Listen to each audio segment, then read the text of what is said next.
I've got good news and bad news. Here's the bad news. Most protein bars are packed with sugar and unpronounceable ingredients. The good news? There's a better option. I'm Will, and I created IQ Bar plant protein bars to empower doers like you with clean, delicious, low-sugar brain and body fuel. IQ bars are packed with 12 grams of protein, brain nutrients like magnesium and lion's mane, and zero weird stuff. And right now, you can get 20% off all IQ Bar products, plus free shipping.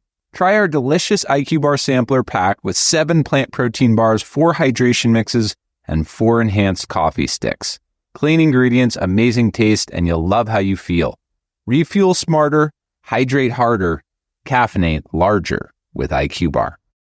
Go to eatiqbar.com and enter code BAR20 to get 20% off all IQ Bar products plus free shipping. Again, go to eatiqbar.com and enter code BAR20.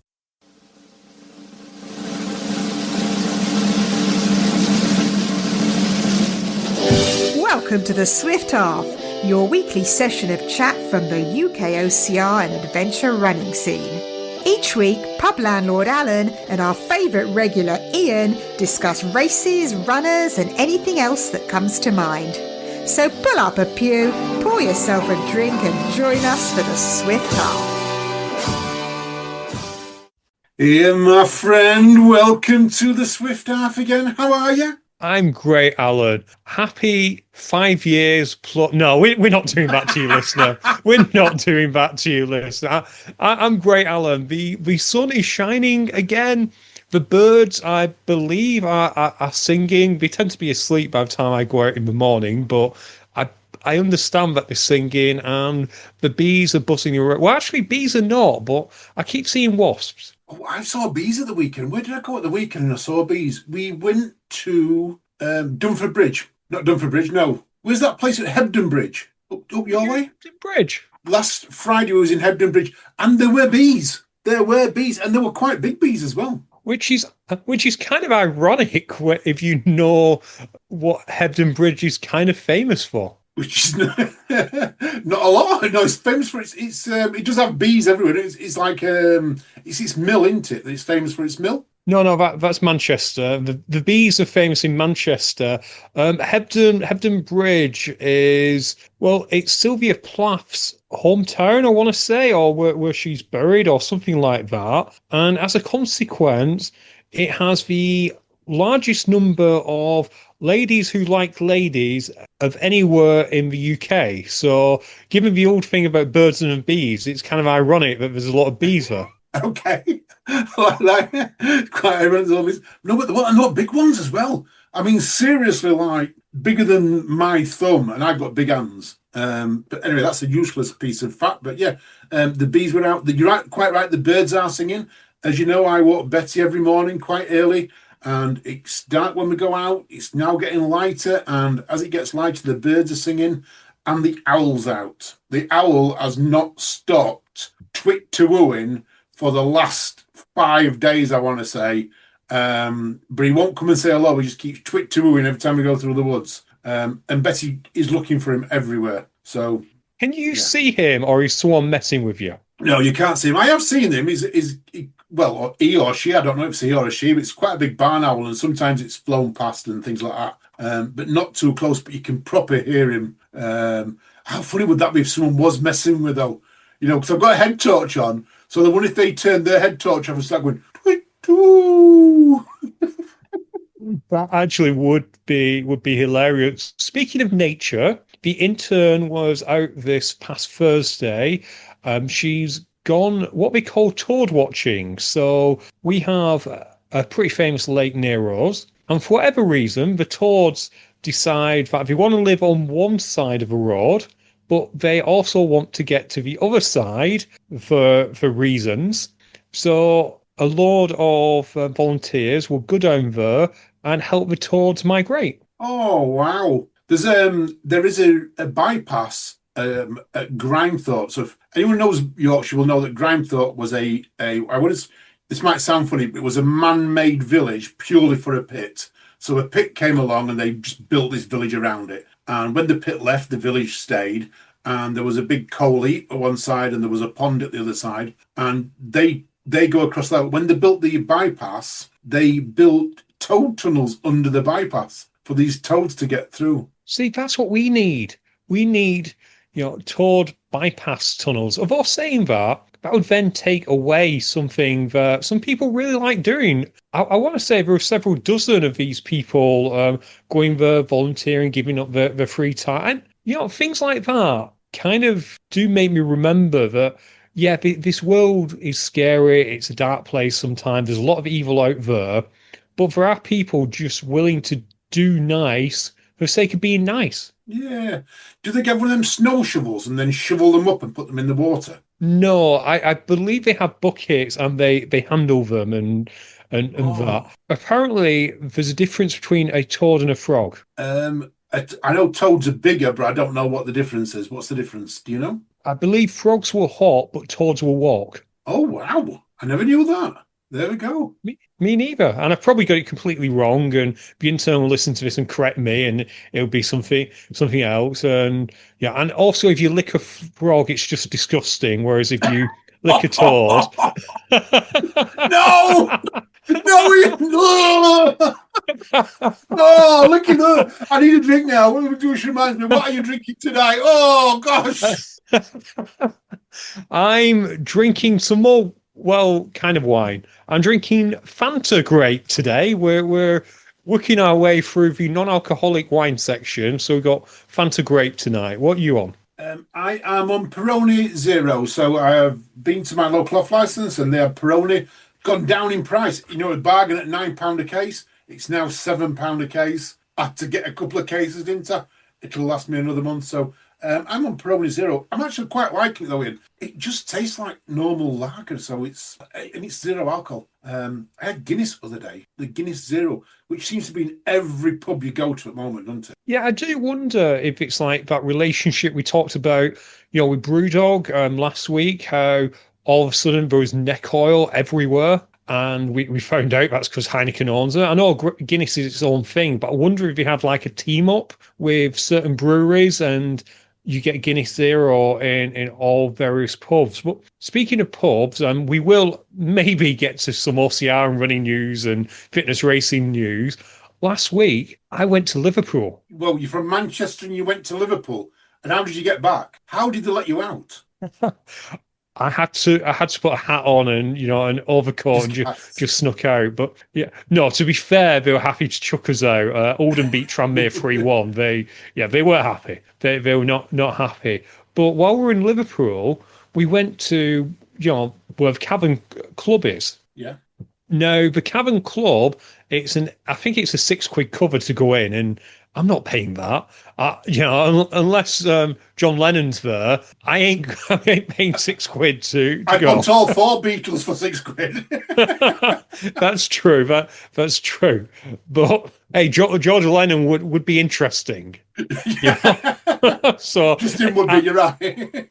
Yeah, I might be worth £6 if he had him. But across the road, there's the Cavern pub, which is free. Okay.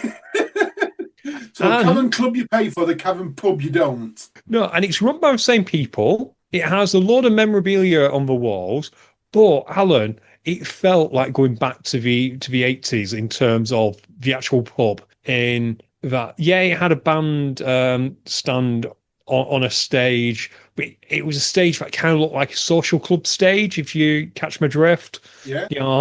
It was. Well, let's say you couldn't really do box stepovers on it. There was, it might as well have been a curb.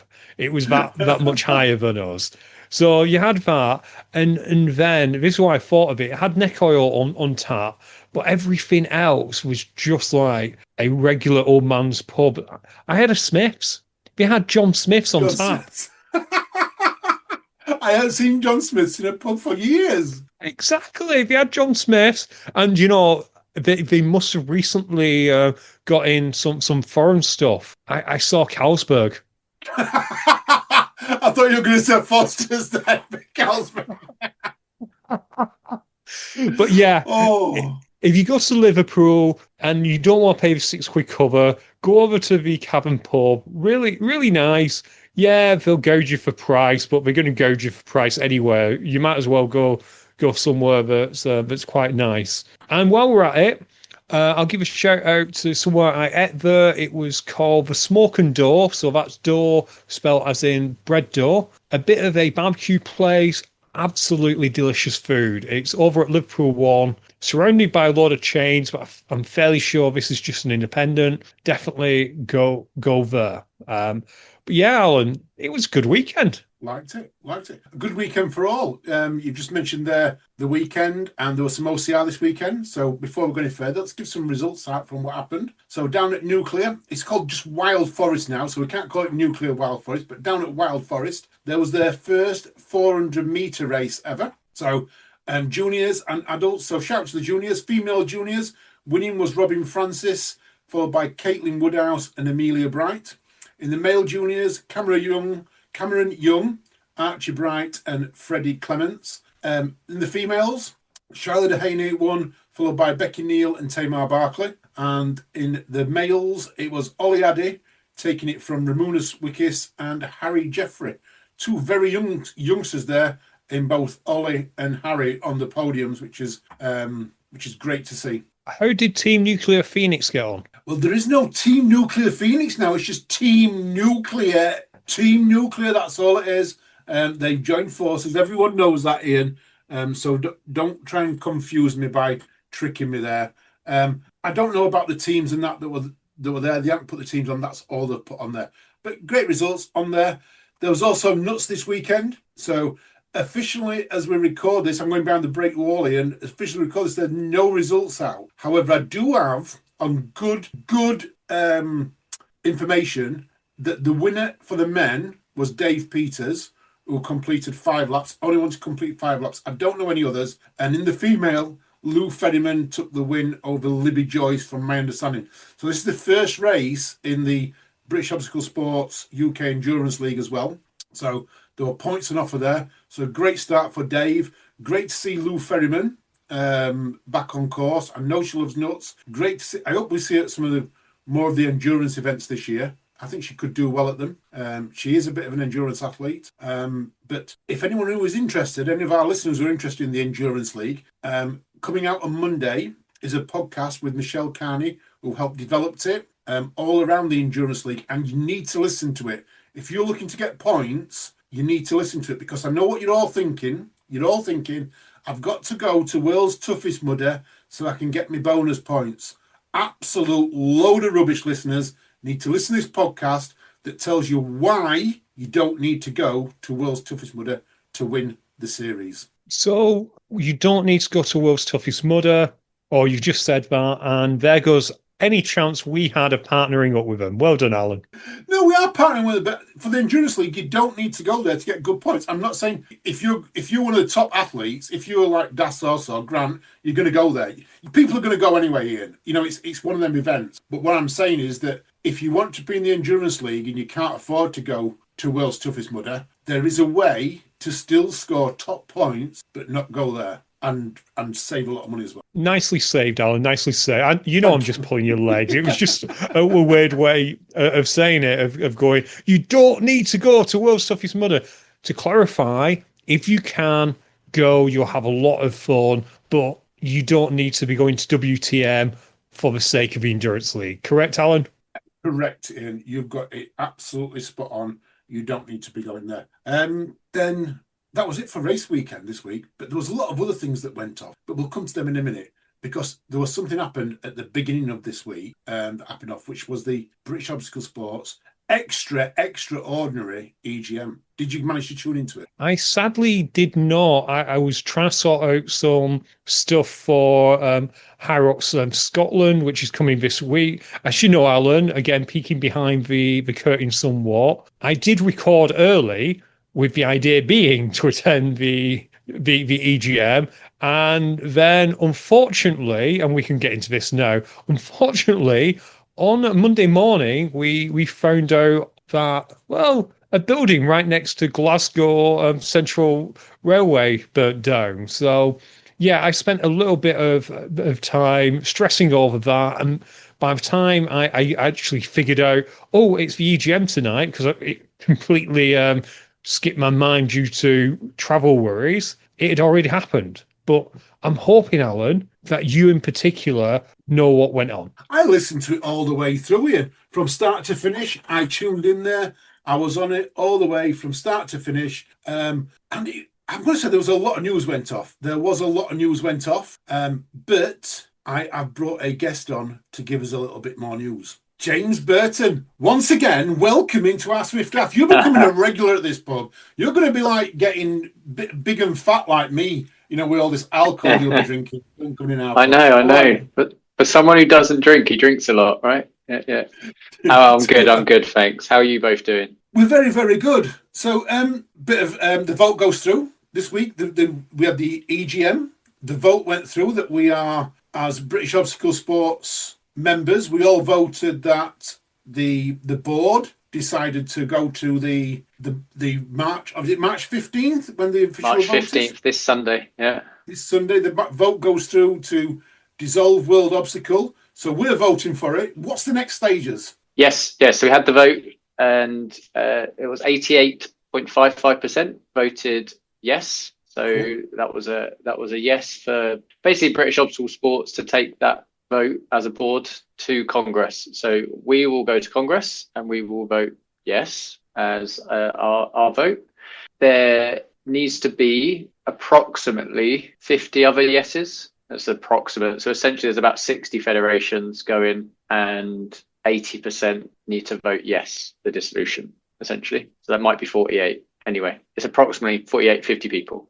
50 federations, sorry. If everyone votes in that manner, we get over 80% of national federations that vote for the dissolution, then it will happen effectively. So it won't happen immediately. It will happen on August 10th. And this, I think, just to kind of reassure everyone, is just an international governance topic. We touched on the national kind of situation. I'm sure we'll cover that in more detail later. Lots of options available, but no panic and nothing predetermined as well. So internationally, if it goes through, World Obstacle will dissolve on August 10th after the OCR World Championships in Ireland, and UIPM will take on, I would say, the official governance. It's already claimed the governance of obstacle sports, but it will have that endorsement of the obstacle sports community to govern obstacle sports as separate sports within UIPM. So yeah, big change at an international level. But I think, again, I want to just come on because at a national level, nothing changes. And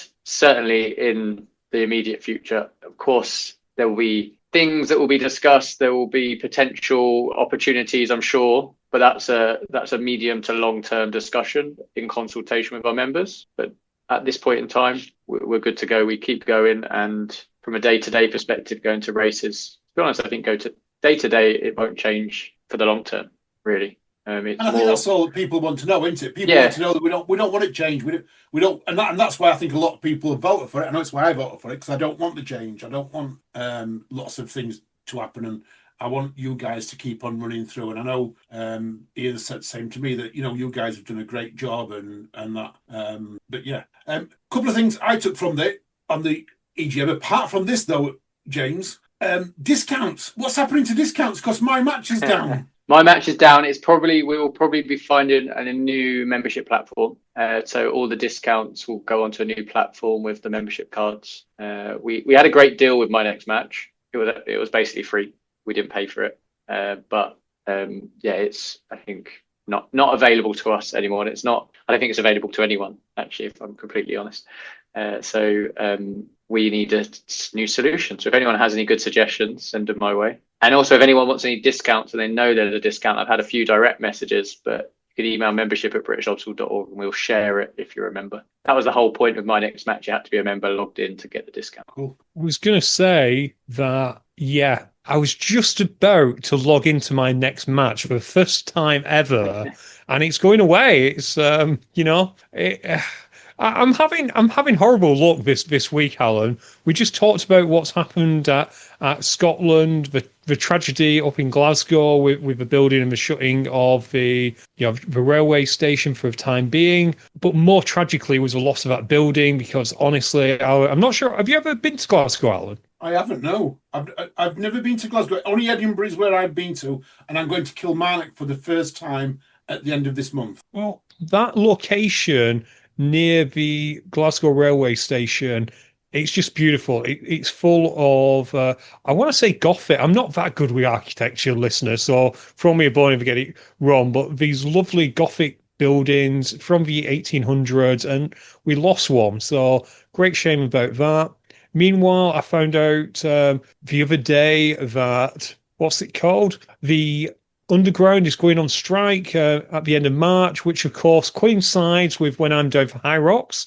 And my plan was to do it in a day by catching the train down, use the Underground. Yeah, so they're on strike. I know my next match, can't even get my words out tonight. My next match has decided to go away for Door 2, apparently. I'm having horrible luck. What a terrible week it's been. Your terrible week is so tough, Ian. It's so tough.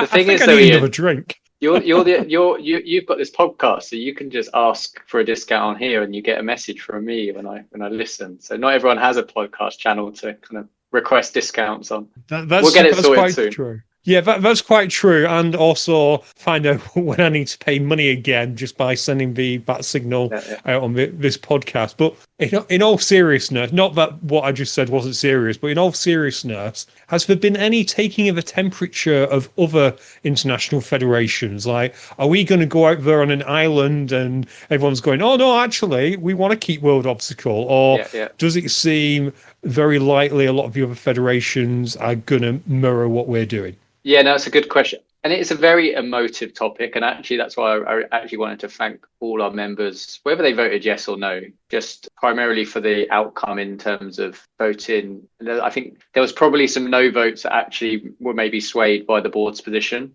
And I think that was like an element of trust in the board. We've done a lot of work on this to understand what's the right outcome. And there was risks with all the outcomes, but this was the less risky approach and also had a lot of potential upside. So we'll obviously be working hard to gain that potential upside if this goes through. Temperature check, I think there's a lot of federations that probably will be in a similar position and out of decision to British Obstacle Sports. This seems the most logical outcome. There will be some emotional led no's, because we all love our sport and we all want, the utopia is a single federation for our sport that we can progress on to Olympics. So I get that completely. So it's just whether those no votes, because 80% is quite a high margin. It's not a 2/3 or a simple majority. That's where the challenge is. And a couple of extra federations go to no. And the other thing is, if you abstain, that's effectively a no vote because they're counted in the overall numbers. So that's where it will be tight. But I do believe we'll get a positive outcome, I hope. Cool. Enjoyed. Breaking news last week. Go on. Just another question, and I know it's one James will hate me for because there probably isn't a answer at this point. Given effectively the person who is World Obstacle has made it quite clear that he doesn't really want to run World Obstacle, yes. What happens if we get a no? Yeah, that was part of the consideration in the board recommendation. I don't believe we will be in a great place with World Obstacle continuing. I suspect that Ian, as president, would step down, and I'm not sure who would then step up. And I'm also conscious of the debt owed within World Obstacle. It just comes very complicated and convoluted. So it's been referred to as a bit of a zombie IF at that point, which doesn't serve sport very well. So for me, it's how do we work really closely with UIPM to really ensure we structure our sport under international Olympic movement IF governance for the positive kind of outcome for obstacle athletes around the world, and obviously GB athletes as well in kind of my key consideration. So yeah, the work continues, but I think we've got some good opportunities ahead should this all go through. I think if it doesn't go through, it becomes a bit of a, I think I talked on the podcast, a bit of a civil, it just becomes very messy, and we need to be moving forward and working as one talking less about politics, if I'm honest. That's not what sport's about. The less we can be talking about that, the better. No, a zombie IF is not in anyone's interest, although it does sound really, really cool. If I'm honest, but Alan, I'm sorry, I cut across you. You had something to say. I was going to say some great news come out of British Sports apart from this as well. Don Jolly's is team captain again for another 12 months. Is that right, James? Team manager. Team manager. So I did sort of see something along those lines. So I'm not sure if did you talk about Andy and Tamar previously, or was I can mention that? Oh, I haven't seen Tamar team captain again. Yes, well, but so Tamar was vice captain last year. Yeah, and did a fantastic job. So she has now taken over from Jamie again as team captain this year. Brilliant. And then we selected Andrew Durrance as our vice captain, which anyone who doesn't know Andy, he is in the 60 plus category, has been competing for a number of years, and is a multi-winning European and world championship athlete. So, and just a great ambassador for the sport. So Tamar and Andy together, with the support of Dawn for her third season, which is incredible in terms of all the work that Dawn does behind the scenes. We've got a super strong national team kind of core group for three championships. We've got the European champs in Spain, we've got the 400 meter European champs in Italy, and then we've got the world championships in Ireland. Got a busy year of racing. Oh, absolutely. Yeah, and there's loads more on top of that people can choose for.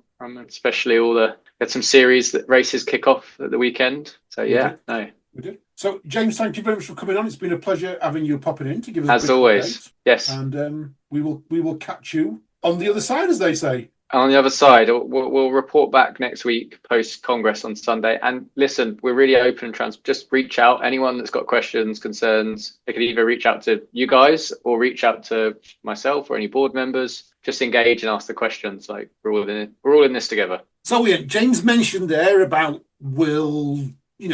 championships and European championships. The OCR World Championships posted this weekend, so everyone knows which was it Venturi or something like that used to be called, run by Venturi, then got bought out by Joe DeSena. It was. I just know it's like Adrian's race. I know they've rebranded, haven't they? They're now the OCR Community World Championships, and they've gone down under as well. So they're in Australia as well, which I'm sure it will definitely get people flying out to Australia and that. But yeah, they'd kind of, we were just joking about Zombie IFs there. Their Facebook page had kind of been like a zombie Facebook page for a while, and then it sprung to life. It sprung to life indeed, with probably the strangest post that I have ever seen. So if you've not listened to this, have not seen this, listeners, you need to go on to OCR World Championships. It was posted on Tuesday of this week, and it's turned around and said the Global OCR Community Championships has just got stronger. We are proud to welcome, as an official partner of the OCR Community World Championships, that's my drum roll, Spartan race. What's this about, Ian? Spartan own them. How can there be a partner? I think you're quick to mock here. Yeah, because I was just discussing this with our official partner, Who's Hot, and our other official partner, Pint Size OCR. And yeah, I see. No, I can't even keep the bit up. Yeah, this is the dumbest thing I think I've seen. Actually, no, it's not the dumbest thing I've seen all week. That's an issue. But we should, for balance, I guess, point out that the day after, they put out another post. They were also partnering with Toughest. Not Tough Guy, but I want to say, Will Chung's going to be mad at me because he'll know this. It's a Scandinavian. I want to say Sweden. I want to say Sweden too. I hope it's Sweden because we're both thinking that. Yeah, we're both thinking that. I'm sure Will correct us. But yeah, and to me, that's a proper partnership because Toughest kind of standalone. They are well known for their competitive OCR, and in some ways, I've always felt that the Toughest model is the best model for competitive OCR, in that their penalty system of literally having a penalty for an obstacle, and if you fall, you do that and you just carry on. Yes, I think Ian, from when I've seen it, they put the pictures they put out. The Spartan picture was Spartan stairway, yeah, whatever they call it, and then the toughest one was their dragon's back. So I think they are actually just partnering with them for obstacles. So I wouldn't be surprised over the coming weeks if we, and I like this if they are, that they're going to publish maybe 20 obstacles, all from different races around the globe, that they're going to put on in Australia. Because if they do, that is genius. That is genius. That is. And to be fair, as much as we're mocking it, it's got us talking about it. Too right, it has. But that was because it was Spartan. How can they partner with Spartan? The first one I was thinking, the intern's gone absolutely crazy. Why has the intern put all of a sudden Spartan is partnering with OCRWC when they own each other? That's like turning around and saying that Overload Run's partnering with Farmyard Jam, or as you mentioned, UKOCR is partnering with Never Stumped or Oozot or Pint Size OCR. No, you are already partners. You can't be partnering with someone. No. It was done post. I wonder if he got them in the wrong order and Toughest was meant to be first, or maybe they're playing 3D chess while we're playing checkers. Maybe it was a very smart move because it got the community talking, even if it was to mock. And that meant when they put the next one out, it got to more people because the algorithm realized that people were reacting. Remember, the algorithm isn't that smart. If you're reacting to a post, even if it's negatively, it will then serve you that up. So it could have been a smart move. But let's talk about not so smart moves. HYROX has had a bit of a mare over the past weekend. Yeah, some stuff not their fault. They've done some own goals for Alan, and this has led Matt B. Davis saying they're out Spartaning Spartan. Not a direct quote, but very similar. Let's start with Washington, D.C. So Washington, D.C. is an Elite 15 race just for the Americas. So the British athletes and the Australian athletes didn't head over there. We have our own champs in a couple of weeks. And there was a bit of controversy, Alan. Should I set the table for you? Set the table in, because I haven't seen this. You're giving me this live, so I need a picture. Okay. Well, as part of being an elite athlete for HYROX, you have to attend mandatory meetings. We're aware of this. When you came to the World Champs, you saw this happening. Of course, it was less sophisticated then. It's a lot more sophisticated now. We have to attend meetings to be told what to do. One of the athletes who got a spot on a row down is a doctor, and the race was on a Saturday, which she could do. The meeting was on a Friday, which she couldn't do. There was also a meeting on the Saturday for the doubles, which she also qualified, and she could attend that meeting. Okay. So she explained, look, we've 2 weeks out. I've got surgeries. These have been lined up for months and months and months. I can't attend this meeting. To which HYROX said, okay, well, in that case, you can't compete because you have to attend this meeting. Wow. Fair enough. At the end of the day, that a rule, whether or not we think it's a good rule, it's a rule. And she could then compete in the doubles because she could attend the Saturday meeting.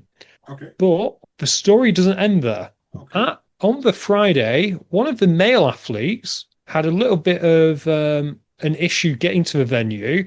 Their flight was delayed or cancelled. So they didn't attend the meeting. And HYROX had no problem with them racing on Saturday evening. Oh, whoa. So now we've got one rule for one and one rule for another. This is not fair, Ian. Not fair at all. And yeah, I know you could think of some kind of excuse saying, oh, well, it wasn't his fault that his flight was delayed, which I agree with. It's not about throwing that athlete under the bus. But on the other hand, if you've got an athlete who works full time, does a fairly important job, saving lives. Plus being a little bit mercenary about it, why wouldn't you want a doctor at your championships so that you could then interview her? And that's a great piece to go out there into the world, isn't it? To say, we've got this doctor who's competing. So the worst thing was that at the meeting that the doctor did attend, well, this probably wasn't the worst thing, but at the meeting the doctor attended, it was pretty much the same stuff as the Friday meeting, other than stay within a couple of feet of your partner. So, you know what I'm thinking in my head here? I'm thinking this is a discrimination claim. It might not be. It might not be. But it does stink a little bit of it. As I say, perception is what people believe, and I see that. I don't. The guy's missed his plane. Yeah, fair enough. He's missed his plane. But if you've got a safety briefing or any race briefing and it can't be attended, why should they be allowed to run? Irrelevant of who it is. Yeah, it could have been, and I don't know who it is, but it could have been the number one athlete in the world. If he doesn't attend the race briefing, he shouldn't be allowed to race, or she shouldn't be, or anybody shouldn't be allowed to race. That should be your president, if that's what you're saying. But then again, I don't like the idea of a race briefing the day before the race. Because if it was on Friday and they're racing on the Saturday, were they racing on the Saturday? The race was on the Saturday. They, of course, also have a doubles briefing on the Saturday. And in all honesty, it could have been an email. As the old story, it could have been a Zoom call. It could have been an email. Yeah. It's one of them things. Hopefully, HYROX learn from this because it looks terrible. It absolutely looks terrible. When Matt asked for further details, they did what I call turtling up and told him no comment, that they're not going to comment on it further. There was, and what I would say is there's a little bit more to it in that the good doctor did speak to Matt Locke, who's in charge of the elites, and at one point he turned around to her and said, I think you're being aggressive, I don't like your tone here, which honestly just feels like know your place, little lady, which is, again, a terrible, terrible look. And I believe she was led to believe that the male athlete, wouldn't be competing, and then he did. So it's just a all-round terrible look. Speaking of terrible looks for HYROX, during that men's race, the gentleman who actually won the race, a guy called Cole, before the farmer's carry, he took water and threw it on himself. We've all seen this before, okay? I thought this was banned at HYROX now. It is banned at HYROX now. And evidently he had race brain, didn't realise. And yeah, he didn't get any kind of penalty for it. Again, arbitrarily applying the rules to suit whatever they want. Like I say, you could think it's a dumb rule. And honestly, I can understand the safety reason, but I also think it could be a little bit of a dumb rule. Why not have an area on the course where you can do that? Heck, have a little shower thing, because I can understand that athletes do overheat and rapid cooling isn't a bad thing. But let's give HYROX some credit. Well, a little bit of credit. Okay. So we've slated them. We're going to get a bit of credit now. Come on in. Let's big them back up, because they've been good to us. Okay, no, and they are, and honestly, as everyone knows, we love HYROX, but we have to call that. We do the same with Spartan. We can't just because we like somewhat. A bit like what HYROX should have done to that athlete who threw water on himself. It's a horrible thing to do, to have to call someone out for something like that, but you have to do it. You don't do it because you're a mean person. The rules in place. They've set the rules. If someone didn't push the sledge over a certain point, they would have DQ'd them for that, because it's in the rules. If the rules turn around and say you can't throw water on yourself, then you should be able to throw water on yourself. Exactly.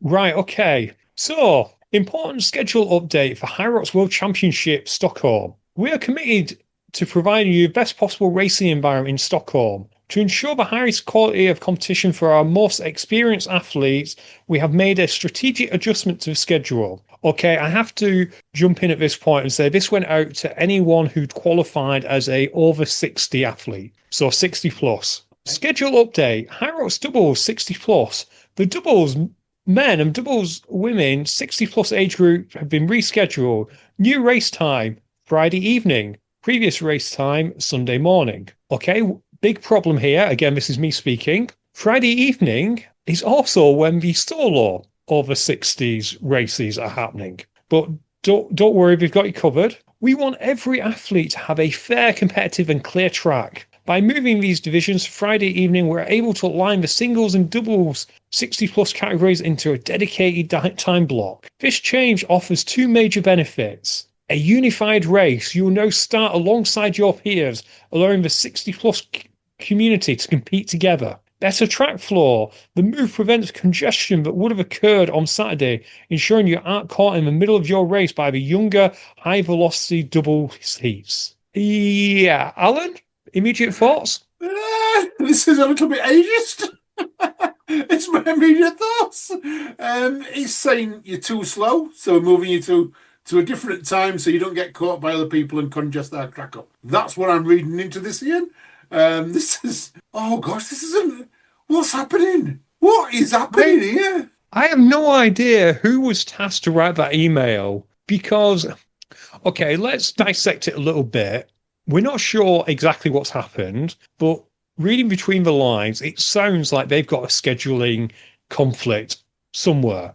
Maybe they have too many people competing or whatever, or who knows? But they've got a scheduling conflict, so they thought the easiest way to do this is combine the doubles with the solos for certain athletes, and with the over 60s having the least amount, go that way. So you have them all together. But there's two problems to my mind. One, the over 60s tend to qualify for both solo and doubles because there's less athletes. We see that in OCR all the time. You know, some of our more experienced athletes are the ones who are doing the 3K, the 15K, the 100 meters, because without being trying to sound condescending, there's a little less competition at that age, and the amazing athletes we have anyway just boss it. They absolutely boss it. And with respect, he won't mind me saying this, that email was sent to me by Peter Kelly. You know Peter Kelly. I do. Yeah. He beats me by a whole hour and a half when it comes to HYROX. And he could have a 3-course meal in between whilst I'm thinking. These are good athletes. And yeah, so you've got that problem, which means instantly... So they can't race singles and they can't race doubles at the same time? No. Some of them might have actually booked their flights to go out on the Saturday because they thought, I'm only doing doubles. So you've got that issue as well. They now need to rebook flights. And you're telling them it's for their own good. Because they're too slow. That's what I mean. Oh, Ian. I did say I'd give them credit, yeah? Yeah, because you haven't given it them yet.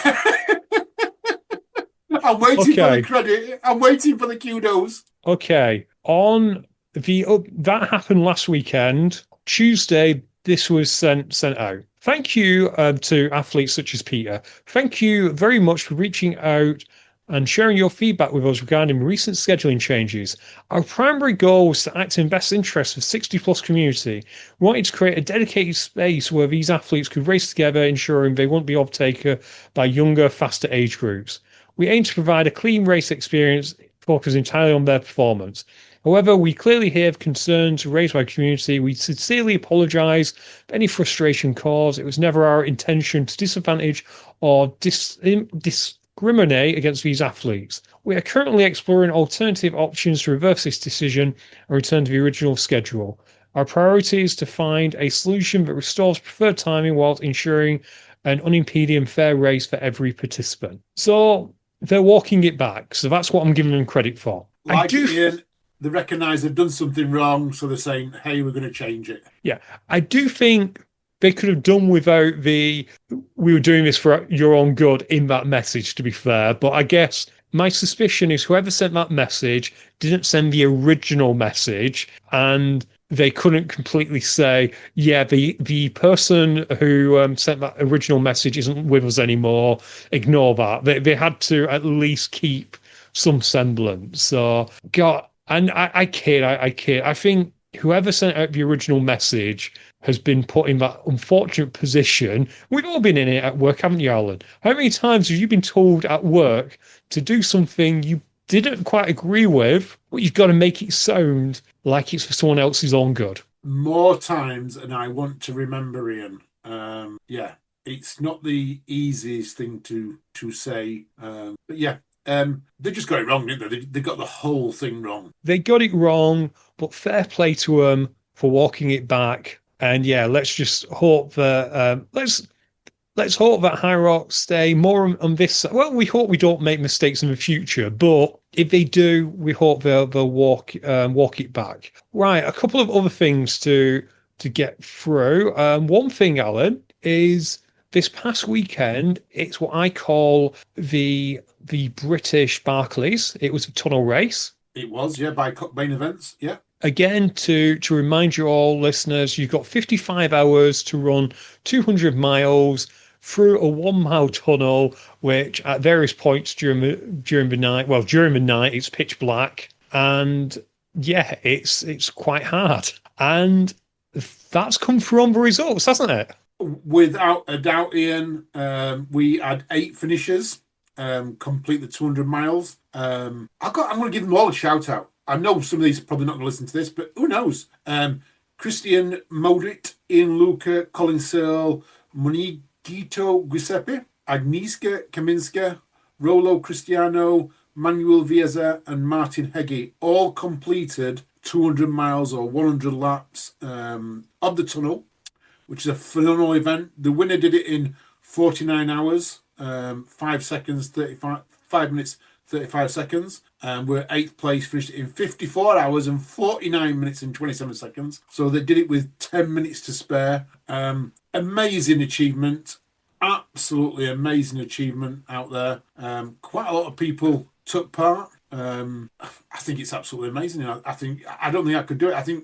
I've interviewed one of our friends who did this the other year, and it was the running in the dark in the tunnel and falling asleep in the tunnel and not knowing which way you were running because your mind plays tricks with you, whether you were going left or whether you was going right when you fell asleep. That's got to be the strangest thing ever. Well, yeah, and of course, I've interviewed the timing guy on my show who does this, Matt, who also times for HYROX, and he says, they tell you at the mandatory pre-race briefing that's 2 days before. No, I'm kidding, listener. At the race briefing that is the day of the race, they tell you, look, don't fall asleep in the tunnel. If you're going to sleep on this side. It's only 2 miles, go there and back and then sleep on this side. What did strike me, like you say, 8 finishers out of, I want to say, roughly 40. Most of the others are DNF, so it doesn't tell you how many there are, and not easy to count, but I think there was about 40 who started. 4 of them, as you pointed out, with the 8th place, but 4 of them literally had less than a quarter of an hour to finish. That's how tough this race is. Yeah, absolutely crazy. Absolutely crazy. Talking of race briefings, Ian, the LA Marathon has given part of their race briefing early. They did, and this is interesting. So I honestly don't know how to feel with this. So this is going to elicit strong emotions. It's on Runner's World, but I saw it on Fox News. Someone shared it with me that they're calling it the had a tough day clause. Is that what it's called? Yeah, it's mentally in is what it is. Whatever they call it, it's absolutely crazy. So for listeners, for you guys who've not seen the thing, the LA Marathon are going to turn around and award finisher medals to anyone who starts the LA Marathon and completes 18 miles. Yep, it's a 26.2 mile event, but you've only got to complete 18 to get your finisher medal. This is absolutely mental. This is like school. This is like back at school, a taking part medal is what it is. It's now a taking part medal. Should people be awarded? In my eyes, no. Yeah, it's definitely, I can see their intentions. I can absolutely see their intentions. Listeners, give you a little bit more context. I think around mile 18, the course gets kind of close to finishing. So basically they're saying if you get to mile 18, you've had a rough day, then just turn towards the finish. You can pick up your medal. You won't get DNF'd. I can see their intention, but if you're going to do this, maybe award them something else, like a well done, you tried. Yeah, exactly. I mean, the reason why there is a reason why they're saying they're doing it, and this is mainly for the slower runners, because the temperatures go to the upper 70s, even to the high 80s.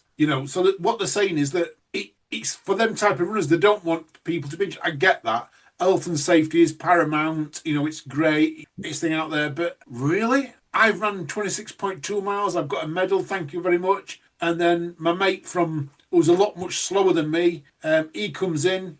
He's run 18 miles and he's got exactly the same medal as me, saying that he's run 26.2. It doesn't fit with me, and it just really doesn't fit. You're right, it needs to be something else. Give him a Tough Mudder headband instead. Give him a Spartan headband. Give him a Farmyard Jam. At Farmyard Jam, we don't give them a finisher's medal unless they complete the 24 hours. The rest of them get a DNF, no matter how far they go, because that's what it is, a DNF. I do wonder, though, we could cause mischief here. Is there any way to get one of our really fast runners? So I'm thinking Becky Neal, for example. Could we get Becky to do it and then effectively be the first finisher by leaving at mile 18 and then showing her Strava as she has finished and she's got a finishing medal and she set a new world record? Exactly, Ian, exactly. Our friend Derek at Marathon Investigation, they're doing him out of work, they're doing him out of business by doing this.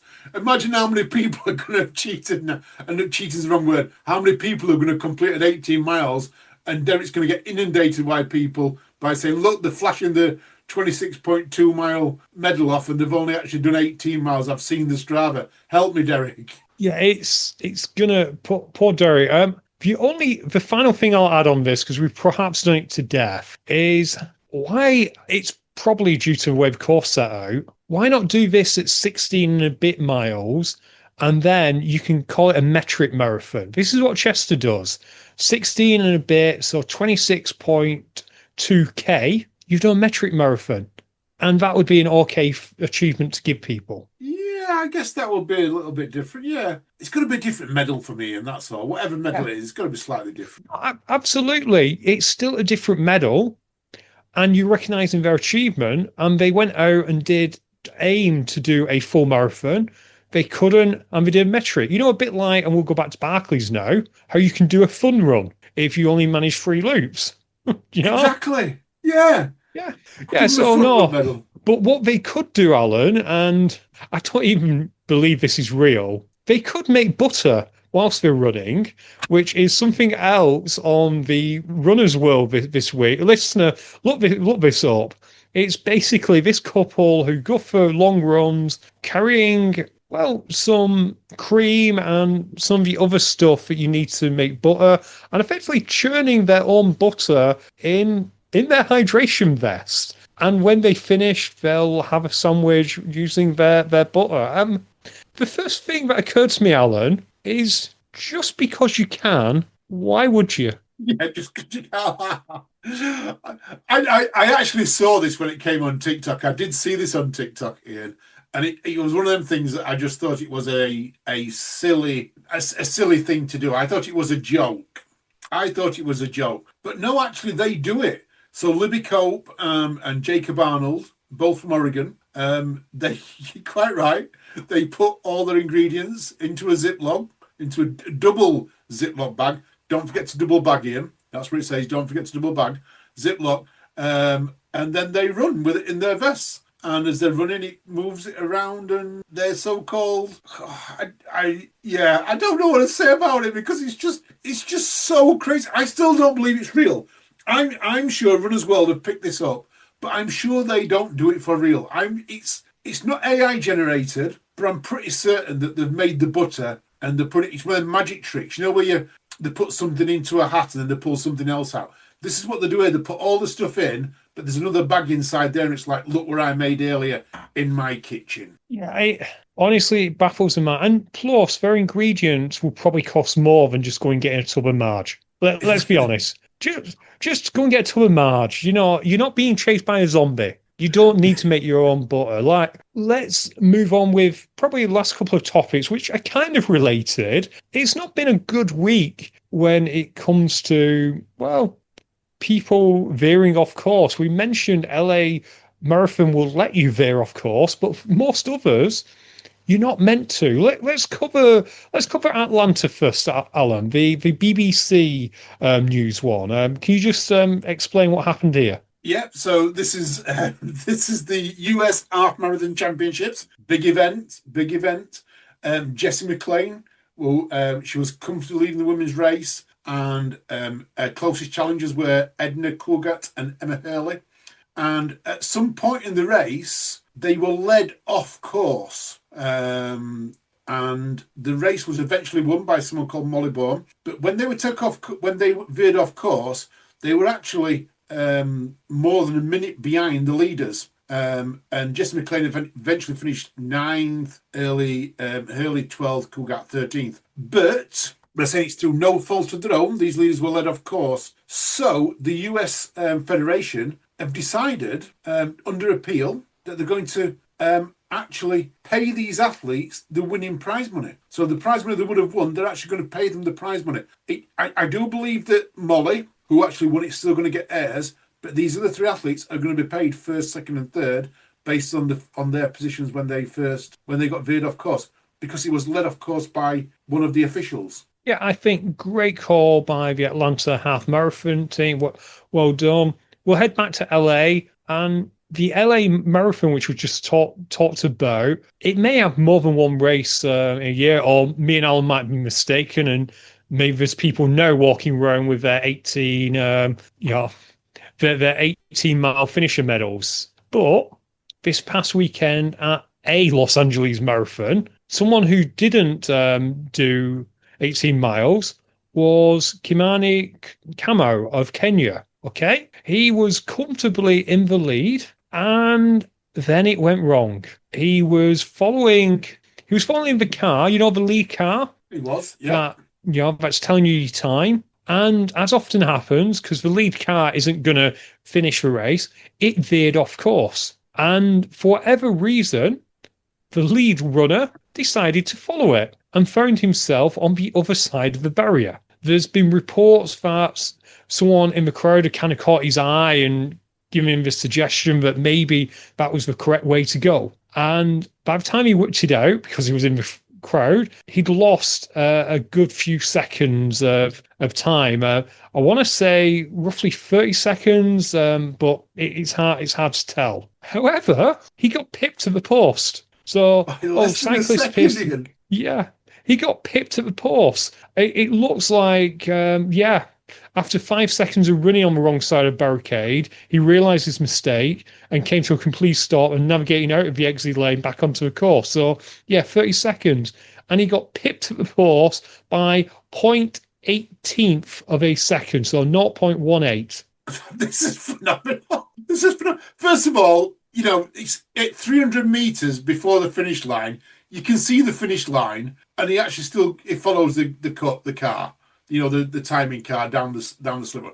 What a silly thing to do, first of all. That is pure, utterly human error. But then to rub it in the wounds, second place was catching him from a little bit further out. He was catching him from like a while, but he sees his chance. He sees his chances. He's trying to get back over the barriers. Catches him up on the finish line. On the finish line, he catches him and just dips before him. Wow. The difference though, 0.18 has cost him $15,000.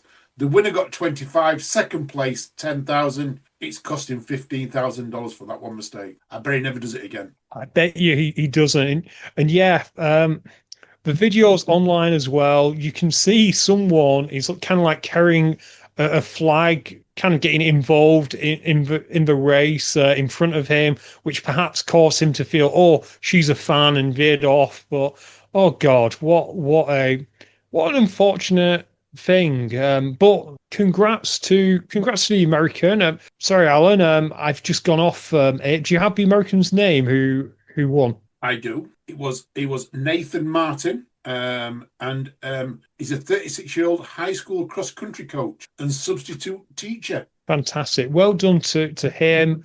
It's kind of bittersweet, isn't it? Because on one hand, you don't want to win like that, but on the other hand, he was chasing down the leader. He had made a move, and he's the first American to win it for a long, long time. So well done to him. And I guess the lesson for us all is, one, if you don't want to run a marathon, go to the LA Marathon and you can do an 18. but two, keep your wits around you.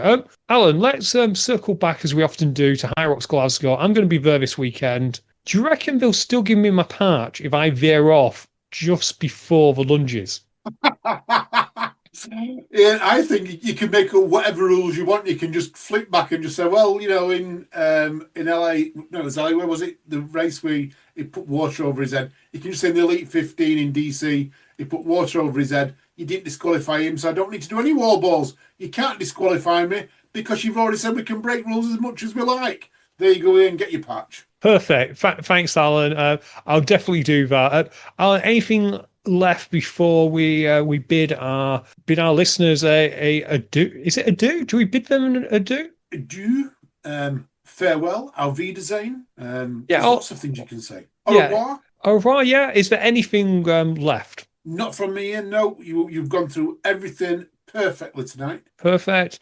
Definitely been one of them variety shows kind of episode. I hope you've liked it, listener. But without further ado, I will say it's a goodbye from me. And listeners, thank you for listening. You take care, you stay safe, and keep on running. And don't follow the people in front of you. Use your own head when racing. Take care. Speak soon. Bye.